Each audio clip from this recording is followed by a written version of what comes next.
यहां पे सबसे पहले हम पढ़ेंगे differential equation of simple harmonic motion. Simple harmonic motion का हमें इक्वेशन डिराइव करना है और उसका सॉल्यूशन भी डिराइव करना है। आपको मालूम है कोई भी इक्वेशन जो होता है उसका सॉल्यूशन तो हमें मिलता ही है।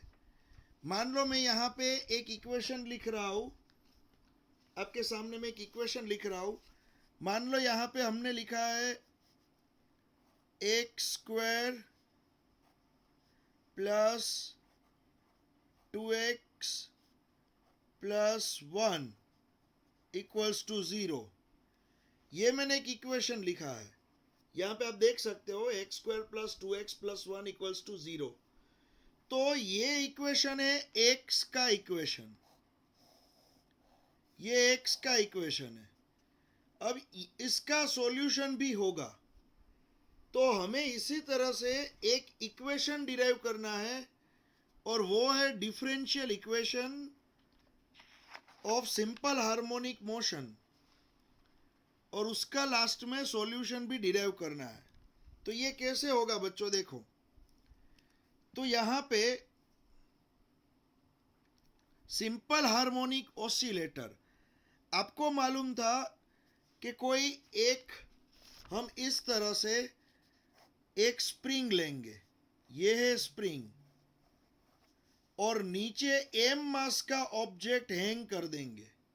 ये है स्प्रिंग, नीचे एम मास का ऑब्जेक्ट हैंग कर दिया है। अब क्या होगा बच्चों, ये ऑब्जेक्ट यहां पे जो हैंग किया हुआ है वो अभी उसकी बैलेंस पोजीशन में या तो मीन पोजीशन में है। फिर ये ऑब्जेक्ट यहां तक जाएगा, यहां तक जाएगा, ऑसिलेशन करेगा। जब ये ऑब्जेक्ट के पास ऑसिलेशन हम करवाएंगे, जो y इक्वल्स टू प्लस ए और y इक्वल्स टू माइनस ए, इसके बीच में ये ऑसिलेशन करेगा। एम मास का ऑब्जेक्ट है, y इक्वल्स टू प्लस ए और y इक्वल्स टू माइनस ए, इसके बीच में वो ऑसिलेशन करेगा, ये आपको मालूम है। तो जब ये ऑब्जेक्ट ऊपर नीचे इस तरह से ऑसिलेशन करेगा और सिंपल हार्मोनिक मोशन होगी, तो यहाँ पे हमें उसका इक्वेशन जो डिराइव करना है, तो सबसे पहले ये जो ऑब्जेक्ट है जो ऊपर नीचे ऑसिलेशन कर रहा है, उस पे कितना रिस्टोरिंग फोर्स अप्लाई हो रहा है वो आपको देखना है। तो आपको एक चीज मालूम है बच्चों, आपको ये मालूम है कि f equals to simple harmonic oscillator जो होगा, जो ऊपर नीचे ऑसिलेशन कर रहा है, उस पे f equals to minus k y, f equals to minus k y, ये फोर्स लग रहा है, ये आपको मालूम है। F equals to minus k y restoring force. जो ऑब्जेक्ट ऊपर नीचे ऑसिलेशन कर रहा है, उस पे restoring force f equals to minus k y, ये अप्लाई तो हो ही रहा है। और साथ में एफ इक्वल्स टू, आप यहां पे लिख सकते हो m a force, f equals to m a force, ये भी अप्लाई हो रहा है। तो यहां पे ये क्या है, according to Newton's law, f equals to m a, और ये क्या है, restoring force f equals to minus k y. तो यहां पे ये दोनों ही फोर्स अप्लाई हो रहे हैं बच्चों। तो अब ये दोनों ही फोर्स हमें लिखने होंगे। तो यहां पे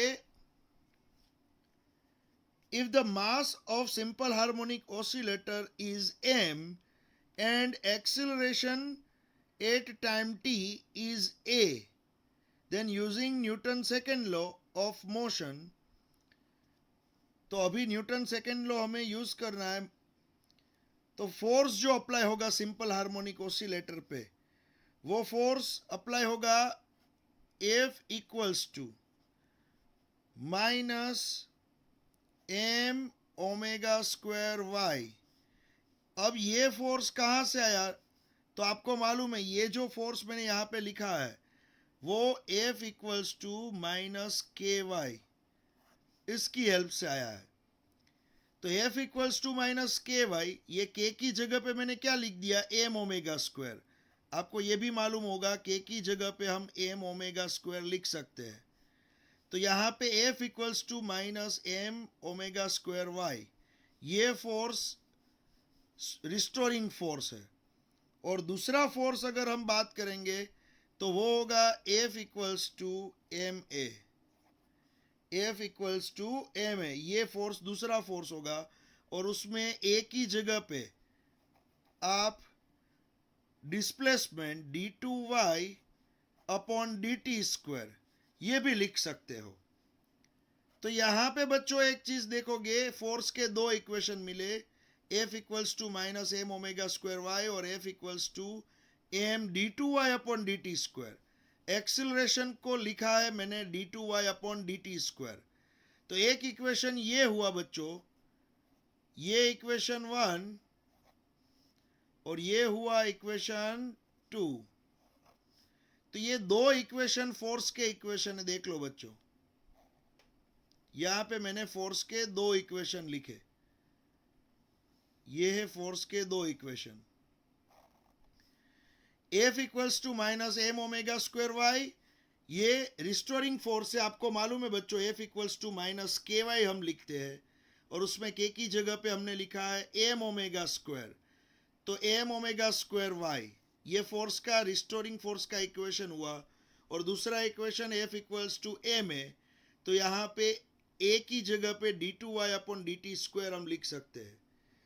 तो यहाँ पे जो फोर्स अप्लाई किया वो है f equals to m a, और जो फोर्स स्प्रिंग पे रिस्टोरिंग फोर्स लग रहा है वो है minus M omega square y. ये दोनों ही फोर्स इक्वल है, ये दोनों ही फोर्स इक्वल है फ्रॉम इक्वेशन 1 एंड 2। दोनों ही फोर्स इक्वल है बच्चों, तो दोनों को आप इक्वेट कर सकते हो।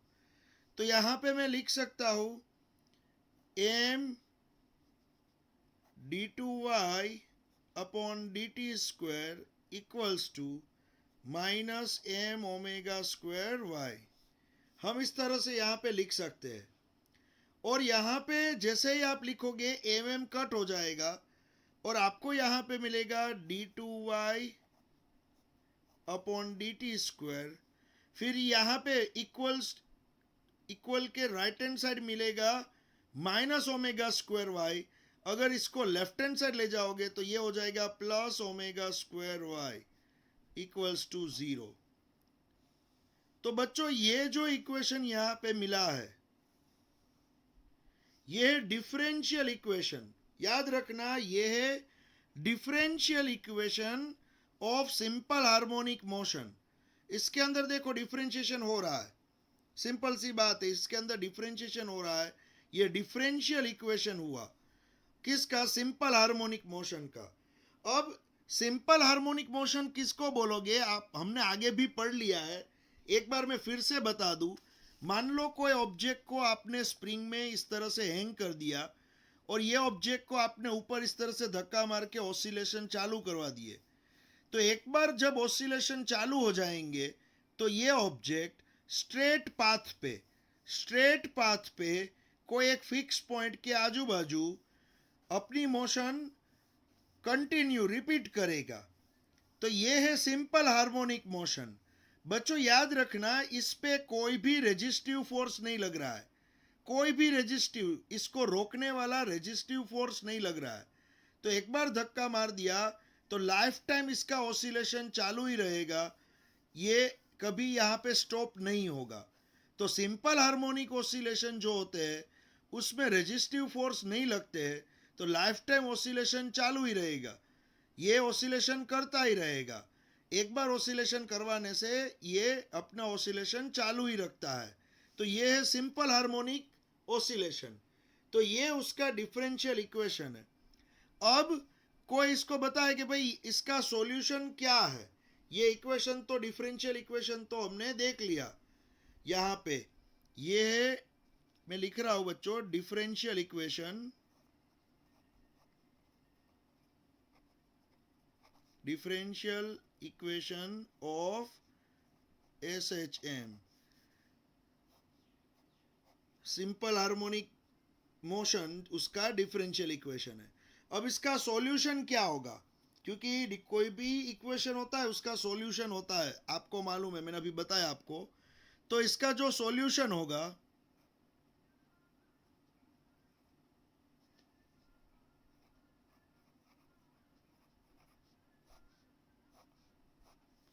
अब इसका सॉल्यूशन यहां पे मैं लिख रहा हूं बच्चों, ध्यान रखना।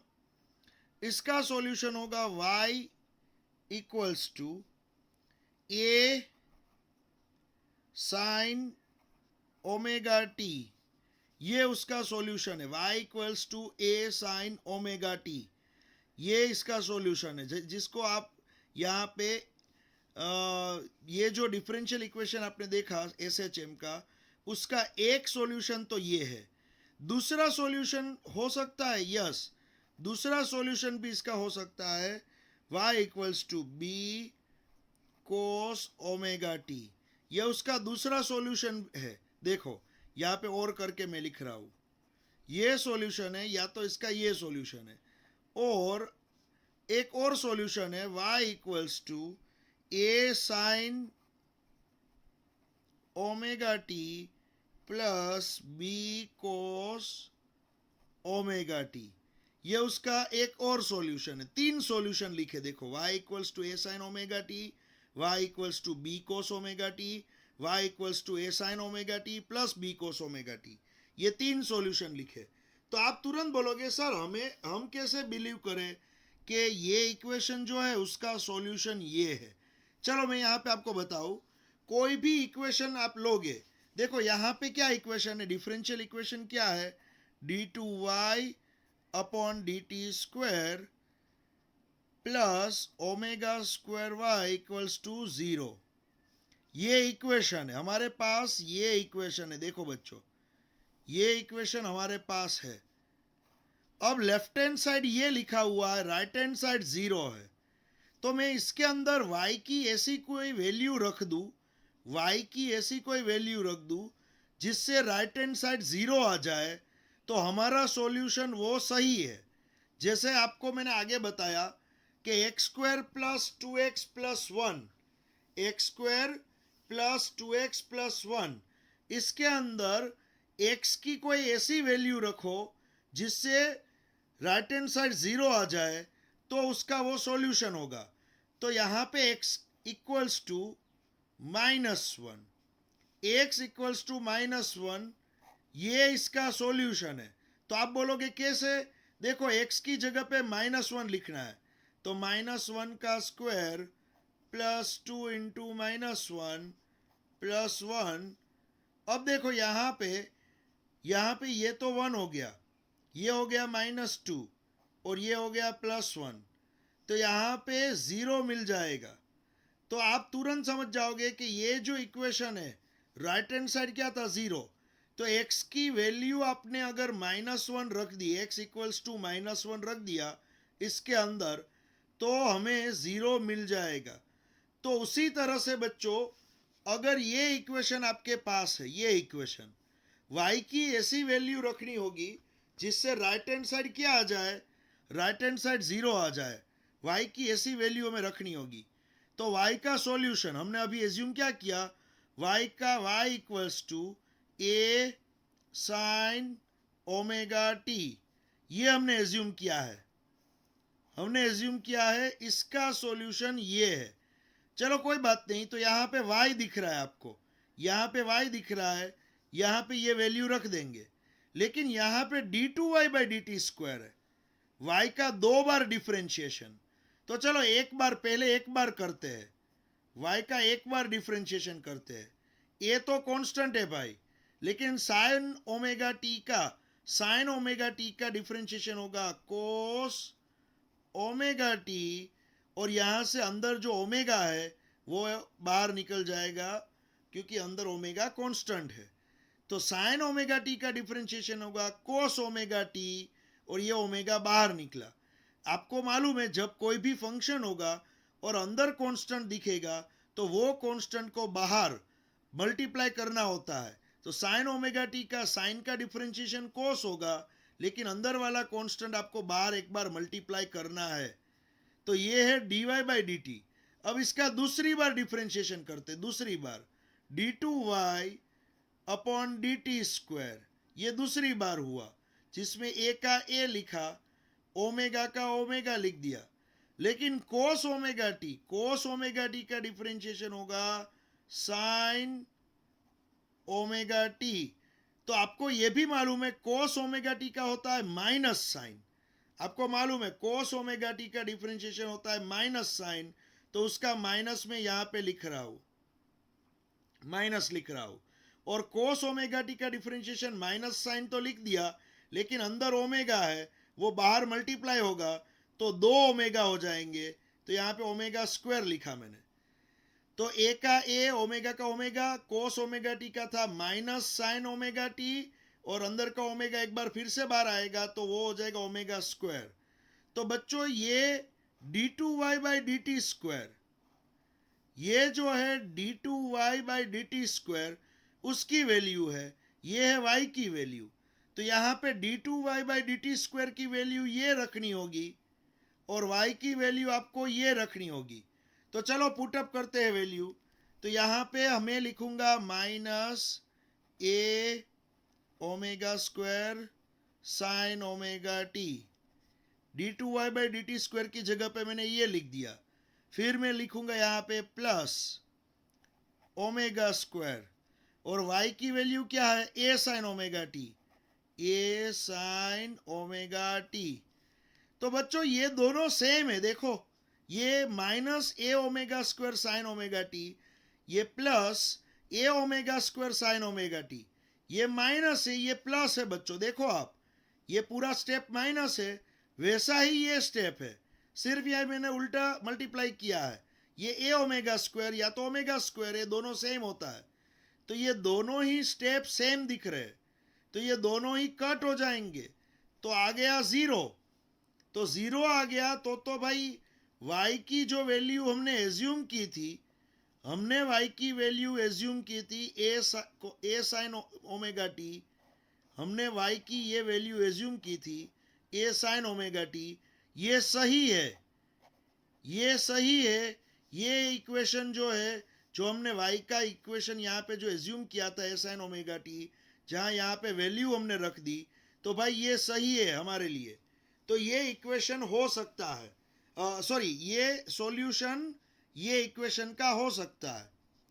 तो क्योंकि 0 आ गया देखो, तो left hand side equals to right hand side, तो ये सॉल्यूशन सही है। उसी तरह से अगर आप y इक्वल्स टू यहां पे लिखोगे b cos omega t, y equals to b cos omega t, और इसी तरह से आप उसका डबल 2 टाइम डिफरेंशिएशन करोगे d2y by d T square यहाँ पे, तो इसकी वैल्यू और इसकी वैल्यू रखोगे तो भी 0 आ जाएगा बच्चों, तो भी 0 आ जाएगा। यहाँ पे y equals to b cos omega t, यहाँ पे चलो मैं आपको ये डिफरेंशिएशन करके दिखाता हूँ, आपको यहाँ पे समझ में आ जाए कि मान लो हमने, हमारा डिफरेंशियल इक्वेशन क्या है, d2y upon D T square plus omega square y equals to 0, ये हमारा डिफरेंशियल इक्वेशन है।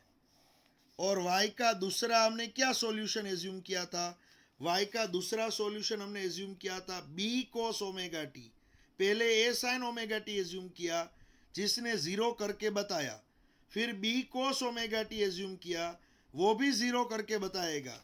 देखो y equals to b cos omega t, b भी एम्पलीट्यूड है, कोई आपको पूछे ये b क्या है, वो भी एम्पलीट्यूड है, a की जगह पे हमने b सिंबल लिया है और साइन की जगह पे कोस ओमेगा टी लिखा है, तो ये y ये सॉल्यूशन हमने एज्यूम किया है। अब इसका 2 बार डिफरेंशिएशन करोगे, 2 बार डिफरेंशिएशन करोगे तो यहाँ पे b का b लिखूंगा, फिर कोस ओमेगा टी का होगा माइनस साइन ओमेगा टी, और अंदर से ओमेगा बार मल्टीप्लाई होगा, तो minus B omega sine omega t, एक बार डिफरेंशिएशन हुआ। अब दूसरी बार डिफरेंशिएशन करूंगा तो d2y by d T square d two y by d T square, जिसमें माइनस बी ओमेगा तो मैंने लिखा माइनस बी ओमेगा। अब साइन ओमेगा टी का डिफरेंशिएशन होगा plus cos omega t. Sine omega t का डिफरेंशिएशन होगा प्लस कोस ओमेगा टी। अंदर से ओमेगा एक बार फिर से निकलेगा तो यहाँ पे स्क्वायर हो जाएगा। तो ये है d two y by d T square और ये है y। अब दोनों ही वैल्यू यहाँ पे रख दो, d two y by d T square ये चीज़ यहाँ पे रख दो और y की जगह पे ये रख दो। तो देखो बच्चों दोनों ही फिर से कैंसिल हो जाएंगे और आपको मिल जाएगा ज़ीरो। आपको ज़ीरो मिल जाएगा। आप ये दोनों वैल्यू रख के देख लो, minus B omega square cos omega T plus omega square B cos omega T. आप देख लो ये दोनों सेम है, दोनों ही कट हो जाएंगे तो मिल जाएगा फिर से ज़ीरो। तो आपने जो सॉल्यूशन एज्यूम किए हैं, आपने कौन कौन से सॉल्यूशन एज्यूम किए हैं? ए साइन ओमेगा टी, हाँ वो भी सही है भाई। उसी तरह से बी कोस ओमेगा टी वो भी सही है। और वो दोनों का कॉम्बिनेशन तो सही होगा ही, सिंपल सी बात है। तो y का ये जो इक्वेशन है उसका वो यहाँ पे लिखोगे और उसका डबल डिफरेंशिएशन करके यहाँ पे लिखोगे तो भी ज़ीरो आ जाएगा। तो बच्चों एक चीज़ याद रखना, यहाँ पे एक चीज़ आप याद रखना कि ये हुई differential equation of SHM, simple harmonic motion का डिफरेंशियल इक्वेशन हमने डिराइव किया और उसका सॉल्यूशन भी लिखा है। तो यहाँ पे हमने डिफरेंशियल इक्वेशन डिराइव किया है एसएचएम का, SHM simple harmonic motion, simple harmonic motion का डिफरेंशियल इक्वेशन हमने डिराइव किया। इसका स्क्रीनशॉट भी आप ले लेना बच्चों। ये है differential equation of simple harmonic motion, इसका स्क्रीनशॉट भी आप ले लेना अभी। चलो ये हो गया डिफरेंशियल इक्वेशन ऑफ एसएचएम। अब इसके बाजू में बच्चों, इसके बाजू में हम डिराइव करेंगे डैम्प्ड ऑसिलेशन का डिफरेंशियल इक्वेशन। यहां पे देखो बच्चों मैंने आपको बताया था तीन टाइप के ऑसिलेशन पढ़ने हैं। एक तो है SHM simple harmonic motion, simple harmonic motion उसका डिफरेंशियल इक्वेशन डिराइव करना है और उसका सॉल्यूशन भी डिराइव करना है, जो हमने कर लिया। अब डैम्प्ड ऑसिलेशन जो है उसका डिफरेंशियल इक्वेशन और उसका सॉल्यूशन। फिर फोर्स्ड ऑसिलेशन जो होता है उसका डिफरेंशियल इक्वेशन और उसका सॉल्यूशन। हमें तीन टाइप के ऑसिलेशन, उसके डिफरेंशियल इक्वेशन और उसके सॉल्यूशन हमें यहाँ पे डिराइव करने हैं। तो बच्चों हमने अभी एसएचएम पढ़ लिया, फिर डैम्प्ड ऑसिलेशन और फोर्स्ड ऑसिलेशन, वो दोनों बाकी है। तो पहले मैं आपको बता दूं कि ये एसएचएम क्या है, डैम्प्ड ऑसिलेशन क्या है और फोर्स्ड ऑसिलेशन क्या है। देखो बच्चों अभी मैंने आपको बताया कि मान लो कोई ऑब्जेक्ट एक बार ऑसिलेशन करेगा, एक बार ऑसिलेशन स्टार्ट कर दिया तो इस पे कोई भी मान लो रेजिस्टेंस नहीं लग रहा है, तो ये पूरी लाइफ टाइम ऑसिलेशन करता ही रहेगा। ये उसका ऑसिलेशन कभी भी बंद नहीं होगा। तो ये हुआ एसएचएम सिंपल हार्मोनिक मोशन, जिसपे कोई भी रेजिस्टिव फोर्स नहीं लगते है। एक बार ऑसिलेशन चालू कर दिया तो मानो वो पूरी लाइफ टाइम ऑसिलेशन करेगा, ये एसएचएम बोला जाता है। फिर डैम्प्ड ऑसिलेशन क्या है, दूसरा टाइप डैम्प्ड ऑसिलेशन मींस, तो रियल में तो क्या होता है बच्चों कि कोई भी ऑसिलेटर जब ऑसिलेशन चालू करता है तब उस पर रेजिस्टेंस लगता है, और रेजिस्टेंस लगने की वजह से जैसे इसके ऑसिलेशन चालू हुए तो स्लोली ऑसिलेशन बंद हो गए और ये ऑब्जेक्ट स्टेशनरी हो जाएगा, रुक जाएगा। तो इसको हम बोलेंगे डैम्प्ड ऑसिलेशन। तो हमने आज तक यही चीज़ देखा है कि एक बार ऑसिलेशन चालू हो जाएंगे तो ये स्लोली रेजिस्टेंस लगेगा, हवा का रेजिस्टेंस, इसका इंटरनल रेजिस्टेंस, ये सभी रेजिस्टेंस लगेंगे और थोड़ी देर में ये ऑब्जेक्ट स्टेशनरी हो जाएगा, बंद हो जाएगा, ऑसिलेशन बंद कर देगा। तो उसको हम डैम्प्ड ऑसिलेशन बोलेंगे। लेकिन मान लो इसके ऑसिलेशन आपको चालू रखने हैं, तो आपको कांस्टेंट क्या करना पड़ेगा, इसको धक्का मारना पड़ेगा। तो ये ऑब्जेक्ट को कंटिन्यू आप धक्का मारोगे, फोर्स दोगे, तब ये ऑसिलेशन अपना चालू ही रखेगा। समझ में आ रहा है? अगर इसके ऑसिलेशन चालू ही रखने हैं तो आप इसे अगर पीछे से धक्का मारते ही रहोगे तो इसका ऑसिलेशन चालू ही रहेगा और ये ऑब्जेक्ट फिर नहीं रुकेगा। तो आपको क्या करना पड़ेगा, पीछे से फोर्स लगाना पड़ेगा कंटिन्यू। तो ये है फोर्स्ड ऑसिलेशन। जैसे मान लो कोई आप झूल रहे हो, मान लो स्विंग कर रहे हो, तो पीछे से कोई आपको धक्का मार रहा है तो आपका झूला कंटिन्यू झूलता ही रहेगा। इस तरह से आप स्विंग करते ही रहोगे। तो अगर पीछे से कोई कंटिन्यू धक्का मारेगा तो फिर आप कभी स्टॉप नहीं हो पाओगे, तो उसको हम बोलेंगे फोर्स्ड ऑसिलेशन। पीछे से फोर्स लगा रहा है कोई। तो यहाँ पे हमने एक टाइप तो पढ़ लिया, एसएचएम पढ़ लिया। देखो बच्चों, सिंपल हार्मोनिक मोशन हमने पढ़ लिया। अब उसके बाद हमें यहाँ पे पढ़ना है डैम्प्ड ऑसिलेशन और उसके बाद हमें पढ़ना है फोर्स्ड ऑसिलेशन। ओके,